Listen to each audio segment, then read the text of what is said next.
have a listener. Now, if I know anything about people like you, and trust me, I have a fairly good understanding, you do not know much about life among monsters and under gods.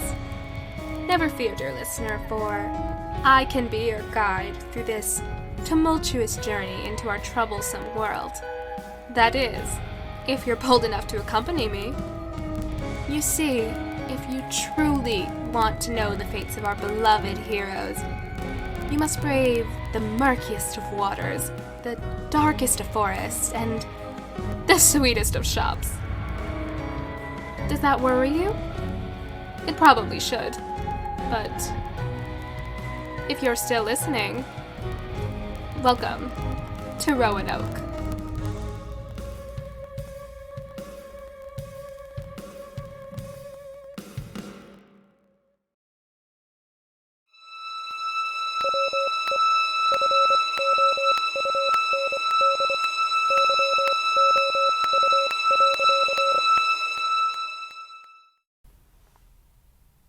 We have a few moments before Edith wakes.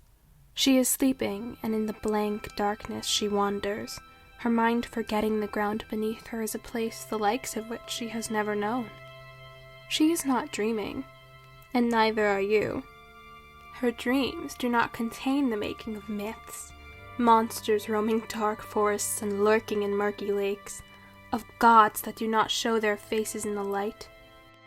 No. It is her every waking moment that is spent in the stuff of your dreams.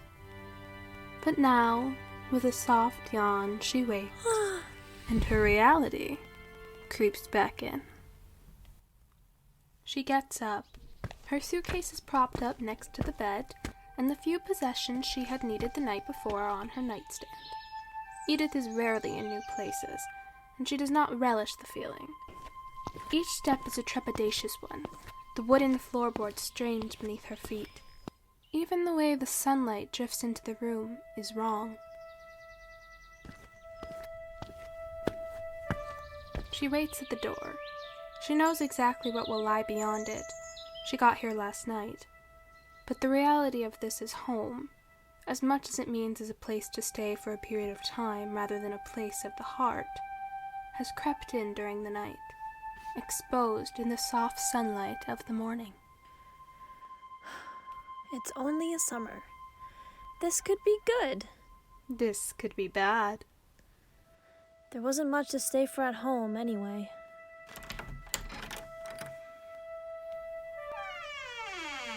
The basic layout of the house is familiar enough to Edith. She passes a bathroom adjacent to the room she is staying in. Then there's her aunt's room, door just as closed as it was when she arrived. Mostly barren walls lead to the creaking staircase. And downstairs, a sitting room awash in an early morning glow, a cramped kitchen, a broom closet, all kept in neat order, looking homely enough but impersonal, inoffensive.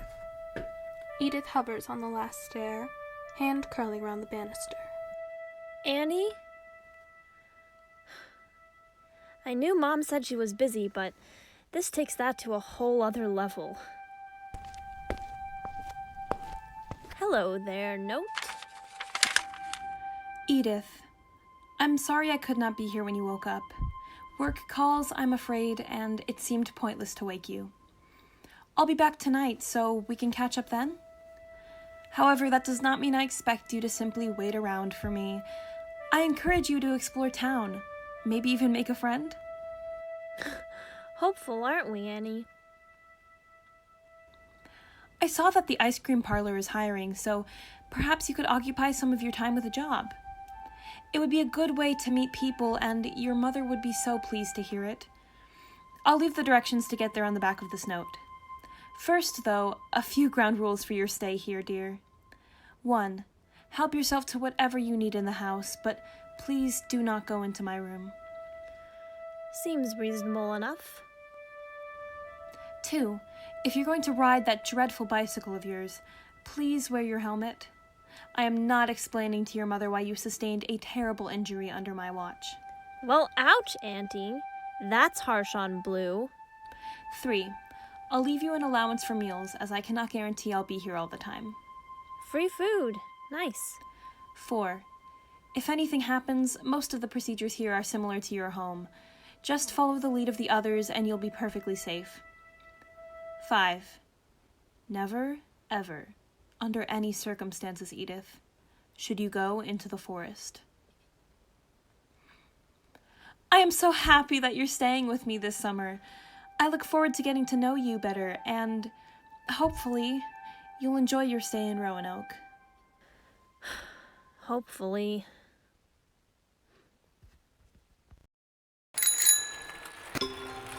One quaint house, shingles crumbling to the ground. Not a good look. Like I know anything about that.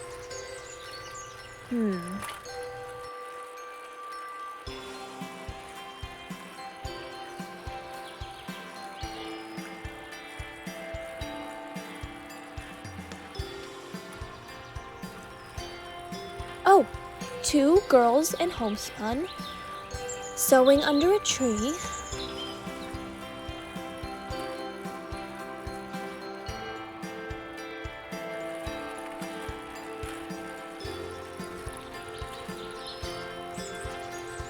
Well, I guess I can interpret those clouds as 3. Loosely.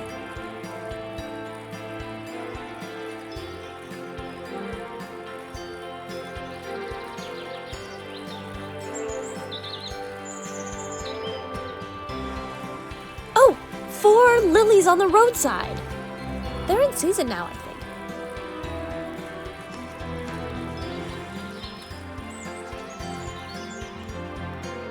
Wait, was that Carmichael Avenue?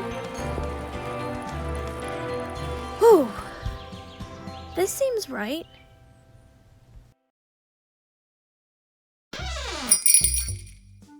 Hi, stranger. Welcome to the sweet shop. How can I help you today? Hi.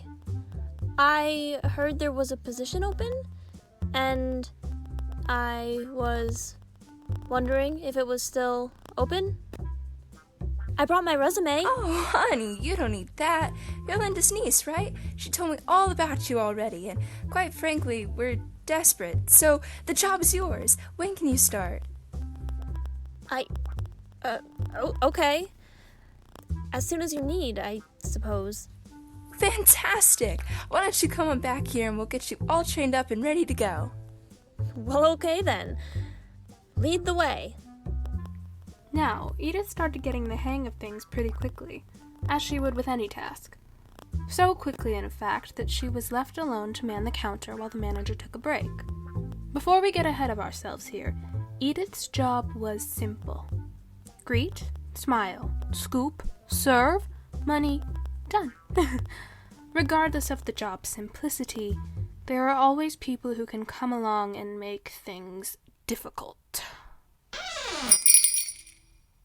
Enter one right now.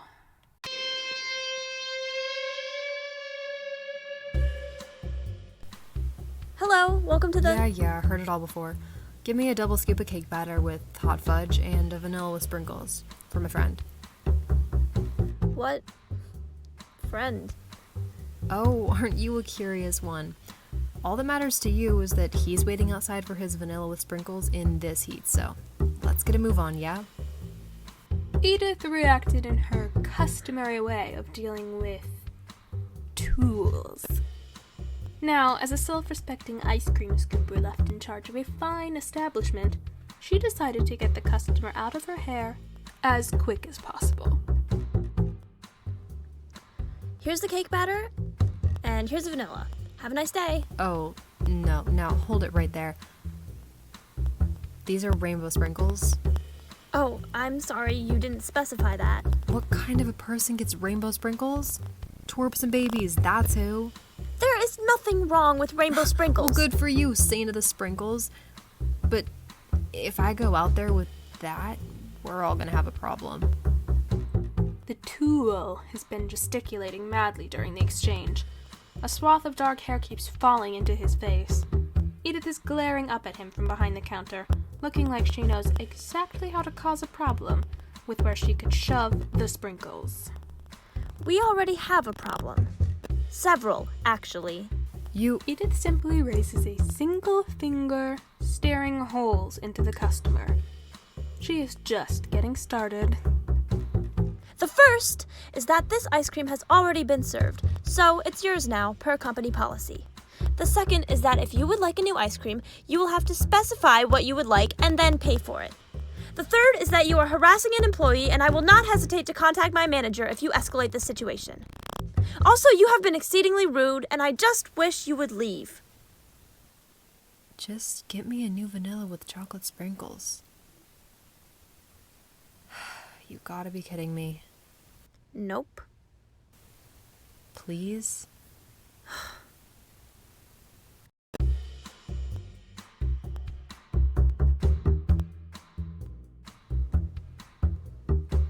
Here's your ice creams. The customer tosses her a smirk, his entire face slanting as if pitched down an incline. There's a set of mischief in his eyes, and Edith wants to take a step back. One foot has already made the decision, but the other apparently has more curiosity, waiting to see what happens. He makes a big show of counting his money, carefully sliding it next to the ice cream. Edith reaches out to slide it toward her, already counting it in her mind. Their fingers touch for a moment. She jumps back. It's exact. Oh, and I'm not taking that one. Service here sucks. Hey, you little twerp. The sweet shop was still. Edith blinks a few times, as if trying to erase the past few minutes. With a shake of her head, she attempts to focus, grabbing the abandoned ice cream, appraising it. Her gaze slides to the back door before coming back to the ice cream. She steals a spoon off the counter and shovels a bite into her mouth. People these days. Twerps and babies, that's who. Well, that boy needs to... Edith, dear, is everything all right in there? Yes, it's just peachy. Yep, everything is totally fine.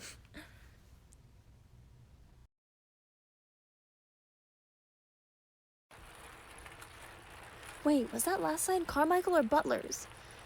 Ugh, it's too dark to be doing this. I think the turn's up here. Edith is lost. For all the credit her aunt has been given, she is also having her niece ride a bicycle home on uncertain roads after dark. One can get up to all sorts of interesting things after dark. As the darkness of the road creeps closer to Edith, she only grows more uncertain if this is the right road to be taking. Okay, Raleigh, you've been riding down this road for several minutes now, without seeing another soul. It's safe to say you can turn around now. Upon seeing the outline of a house up ahead, Edith ignores her own advice and drifts closer to the side of the road, expecting to find some sort of drive. There is not, only scraggly grass extending towards her waist. Now, what happened here? It's... well, I can barely make anything out. The wood is rotting, that much is clear, even from here. Shattered windows, yawning overhangs. Even a balustrade. Who let something this magnificent become so hollow? She takes another moment, standing there in the growing dark, watching the features of the house wash away. Her face is shrouded in darkness, impossible to discern a reaction. Possibly, underneath that curtain, that billowing storm cloud, her eyes narrow. Without another word, she kicks a leg over her bike and wheels back down the road, hoping that she's now traveling in the right direction.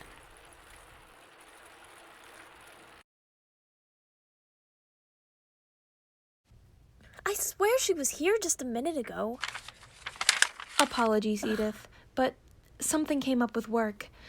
I so desperately wanted to discuss this with you over lunch, but alas, this will have to suffice. However, there is a sandwich in the refrigerator for you. Now, dear, No good conversation starts like that, Auntie. you know I am very proud of you for getting a job, and I am so happy that you're here. But you can't keep going to the sweet shop and back for the duration of your stay. Your mother and I both thought this would be a good chance for you to not be so alone. There's a big difference between being alone and being lonely, Aunt Linda. For example, I am alone in this house right now. But how could I possibly feel lonely with your touching letters? I was talking with one of the ladies from my knitting circle, and she told me that the local theater troupe Aunt Linda, what did you do? needs someone to help out. I told her you would be a perfect fit for it. You'll be able to meet people your age, get out a little more. A play, Aunt Linda? I can't go with a bunch of strangers and do acting. This is the exact opposite of a good idea. Before you get all packed up, Edith, they were merely looking for someone to help with the lights. And I know you've had an interest with that in the past. The next rehearsal is this evening at 4. I'll leave the directions below. Just give it a try, dear. Who knows what might happen? Annie, you gotta be kidding me. Wait, 4? That's in half an hour. Ugh! Fine, Annie. I'll do the play, but I am so getting more allowance for ice cream next week. Wait, I work in an ice cream shop. Nope. That doesn't matter. Edith, let's get this over with. Sandwich, you're coming with me. If you have never watched someone eat a sandwich whilst operating a bicycle, I recommend it. However, as Edith chained her bike to the rack in front of the auditorium doors, she appeared to have missed the mirth of the occasion. Granted, if you have ever been the one eating the sandwich whilst operating a bicycle, then perhaps you understand that circumstances leading to the rush operation often mean an even more sour occasion up ahead. And if I had not seen the sandwich myself, it would have been easy to believe there were lemon slices between the bread. Well, this is nice. Edith has entered into a lobby of the school. The space before holds dusty trophy cases and scattered memorabilia of the town history. A portrait of the mayor hangs on the wall, surrounded by a picture of Hunter, a large family, a map of the colony, and numerous other photos. Its most eye-catching feature is the eye-burning, hideous green carpet. The tiles in the hallways leading out of the lobby are black and white, and the entire scene demands attention like the disaster it is. 3 wooden benches in this area. 2 dusty glass cases. 1 huge photo wall. And 0 people. Wow, Annie. Did you really give me a heart attack for nothing? Oh, there you are. Sorry, hun. I didn't know how you couldn't have heard me coming. I was just admiring the fantastic bricks of this place. Right then. Well, I'm glad you like it so much. I'm Mrs. Gilbert, the director of the play. Linda told me you'd be coming. Let's get to the rehearsal. Right. Yes, of course. So, what's your name? Where are you from? How are you liking the town? Oh, I'm Edith Raleigh, ma'am. I'm from Jericho, up north. The famous city of walls. Just wonderful. But Roanoke? What about it? What do you think of it, hun? It's nice. I haven't seen a whole lot yet, but being by the ocean is nice. Linda was telling me all about how you work at the sweet shop. Oh, right. I've mostly only seen the parts of town I pass on my commute to work. My aunt hasn't been around a lot to show me much. Yes, well, it's always a little odd being an outsider looking in, Ma'am? Would you look at that? We got you to the auditorium safe and sound. Edith looked positively confounded, but somewhere her good grace resurfaced. She packed away that stunned confusion and replaced it with neutrality. Stepping into the auditorium, Edith was dropped into a storm of commotion. Actors spoke together on the stage, some with wild gestures and others lounging on set pieces. The base of a house was propped up on subtle wheels, and on the other side was merely air. Another was half-built, an empty skeleton. Stray logs lay scattered on stage as benches. Crew members were hard at work, wielding tools clothed in black, crafting the bow of a huge ship as if it were the real thing. A quartet band played strange sounds and laughed, outdoing each other in absurdity. Rows and rows of empty seats rose out before Edith, and for a quick moment she wondered what they looked like filled.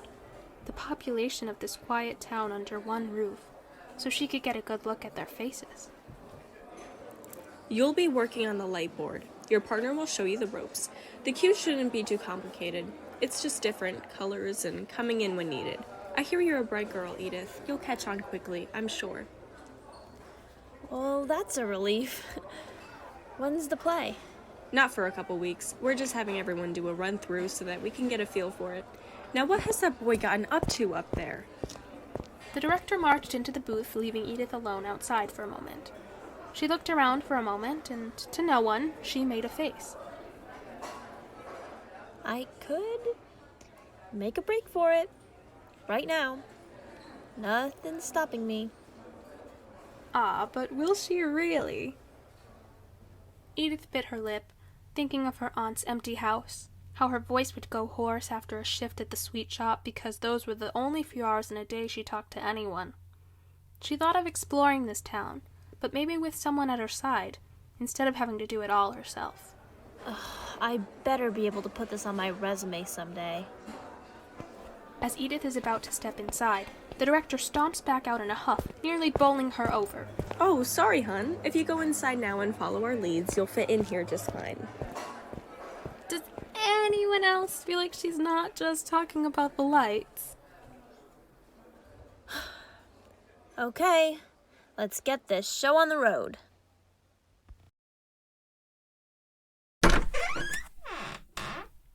The light booth is a bit of a mess. Wires and cords line the floor like a carpet, buttons and sliders and pads surround the walls, breaking only for the doors. The window has been written on in marker, and various scripts lay open on spare speakers pushed into a corner. And sitting in a wheelie chair, feet propped up on the board. You have got to be kidding me. Hey, that's my line, Sprinkles. Nope. No, this is not happening. Happy to see my favorite retail employee again. You're only happy about it because you're excited to torture me. Bah, door's open. I was handling this just fine before you got here. You can't even reach any of the buttons from where you're sitting. I know. Well, at least take your feet off the board. You could break something. And why should I be worried about that? If you don't care about this, then why are you even here? I could ask you the same question. You seem like a regular Sunny therapist. Wait. Do you mean thespian? Just take a seat. I did not sign up to babysit. My Aunt Volin told me to come here. Make friends, she said. It'll be fun, she said. This is the opposite of fun. I am horrified to be in agreement with you. The two were ready to continue sniping at each other, but from the stage the director began waving her arms at the booth. The rehearsal was beginning in earnest, so the two settled into mutual, silent dislike. Edith watched as the tool next to her used the barest amount of effort to follow the lighting cues, managing to get them just barely off from their scripted design. Eventually, after a few scenes of the character assassination of the lighting integrity, Edith had had enough and descended on the board. Hey, wait. Oh, yeah, that's right. I ate in the auditorium a lot during school. The music teacher taught me some things. Oh, so she does have more to her than a horrible taste in ice cream and a poor personality. Funny, I thought we were talking about you. I think I would have preferred you as a weirdo eating alone. You were probably quieter, Sprinkles. Hey, if you're gonna insult me, you might as well use my name. I didn't ask. Well, it's Edith Raleigh. And no one asks to be an outsider. It just happened. And I didn't notice until too late. His mouth opens, and how I know we all wish to know what he said. But this isn't that type of story. Not yet. Instead...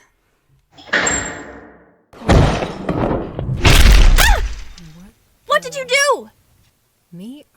I didn't do anything. The exterior curtain just fell, and in case you hadn't noticed, your feet are nestled right next to the controls. Use your eyes, Sprinkles. I'm not some harbour of destruction. Part of the beams holding the curtain collapsed. The curtain just falling couldn't make such a sound that big. Probably. Harbinger. It's Harbinger. The two look at each other, the soft lights of the board painting their faces in a rainbow of colors. Edith looks back at the stage, chewing her lip. The not Harbinger looks at the board again, moving his feet off. The booth grows dark as he flips the power button. The regular feeder lights come on. We need to go see if anyone is hurt. Did the sweet shop have any disaster training? I thought dealing with you was enough. But no, they did not. It's Bentley. What? If we're gonna be doing some stupid heroics, you might as well know my name. Well, Bentley, on that note, does the theater seem a little quiet to you? Our intrepid stage technicians exited the booth, taking in the stage. Instead of the half-formed sets looming over the actors, the curtain has entirely derailed. The crimson velvet pools on the floor, spilling over it like a wave of blood. Metal bars and wires poked out from hiding places, ripped apart. Still think I did this? I think you're capable of mass destruction when you're bored, yes. But you probably didn't do this. I think they all got electrocuted back there. Don't be grim. But what if... Hey, are y'all dead back there? I just said don't be grim. They're probably just backstage. I'm sure that's why it's so quiet. The two share a look.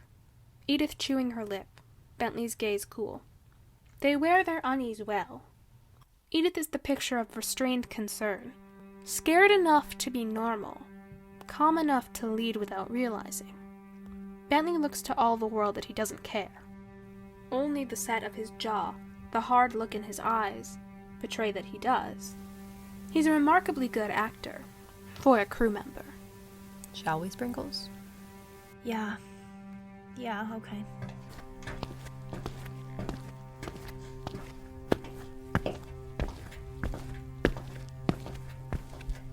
Is everyone okay? No rush, just making sure you're not bleeding, dying, and trapped in this lousy school forever. Should we go up there? It looks like there's a part we can pull back without dropping the rest of us. Not the worst idea I've acted on. You first, though. Edith creeps up the stairs, stepping carefully over the flow of fabric. She grips a fistful of the curtain. Bentley bounded up the stairs behind her, looking at a loss for what to do.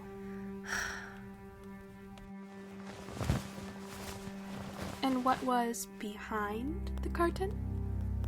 Bentley, get over here. What the? What play did they say they were doing? Lost. It's about the colony's founding and growth, for the anniversary. But this is something else. For a tool, Bentley could have a way with words. None of these are the same props. Where are the trees? The house is just some pillars now, and the ship... What is happening? The stage was set for something unexpected. Nothing was the same on the stage.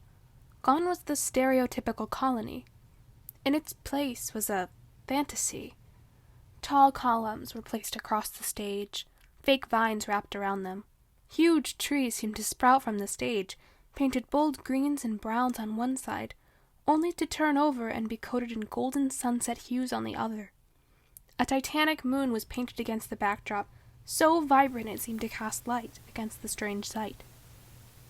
I know I'm a slacker, but even I know the scenes well enough to know this isn't one of them. I shouldn't hold the curtain much longer. I might disrupt it. Get in here. I'm not going in the weird set. Bentley! Fine, but If I get taken down by fairies, I'm taking you down with me.